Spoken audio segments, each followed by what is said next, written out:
ជំរាបសួរបងប្អូនកសិករទាំងអស់គ្នាថ្ងៃនេះដោយសារតនេផង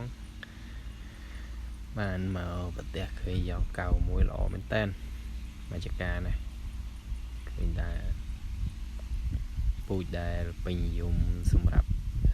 កសិករយើងនៅមជ្ឈនីជីដែរនេះហើយយកកៅទី1វាមិនងាយមានជំងឺ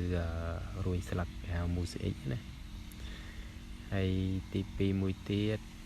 វាម្សៅបើយើងធ្វើក្រៀមវិញវាម្សៅល្អម្សៅវាហាលអត់ងាយស្រកឯណាហ្នឹងណាហើយខ្ញុំកាយមើមនេះថាវាអាចខែប្រហែលដកបានខ្ញុំមើលទៅនេះយើងគាត់ថាបានប្រហែលមើលណាតែបើមើលតាមទម្រង់ជាក់ស្ដែងតងប្រហែលជាខែ1ខែ2អីយើងអាចដកកាប់ហាលបានណាបងនៅមកជំនាញនេះដែរគេកាប់អត់ដាក់ស្បៃបងប្អូនគេអូសវាធ្វើលៀនហើយកាប់ចោលនឹងដីក៏ដោយប៉ុន្តែការប្រមូលផនគេអត់ដោយដីទេដោយដែរដោយវាតិចតួចភាគរយតិចតួចដើមក៏ល្អស្លឹកក៏ល្អអត់មានរួញទេបងប្អូន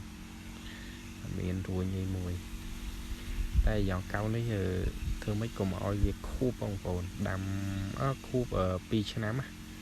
ដាំ2ឆ្នាំវារៀងងាប់ចុងតែបើដាំតែ1ឆ្នាំក៏1ឆ្នាំក៏នឹងអត់អីទេបងប្អូនទាំងអស់គ្នាព្រោះអានឹងបត់ពិសោធន៍ខ្ញុំផ្ទាល់ហ្មងថ្ងៃល្អមែនតើណោះដល់ជើងភ្នំភពយ៉ាងកៅនៅម្ដុំនេះបងប្អូនទូទៅហើយខ្ញុំជិះកាត់មើលគឺយ៉ាងកៅសឹងតា 80% ចំការទាំងអស់នៅមកជំនានេះមកជំនាជើងភ្នំនេះច្រើនហាត់ផងគេដែរហ្នឹងហើយបងប្អូនហើយមានអីមានជូនពោឲ្យដំឡូងបានថ្លៃសុខសប្បាយអរគ្នាបង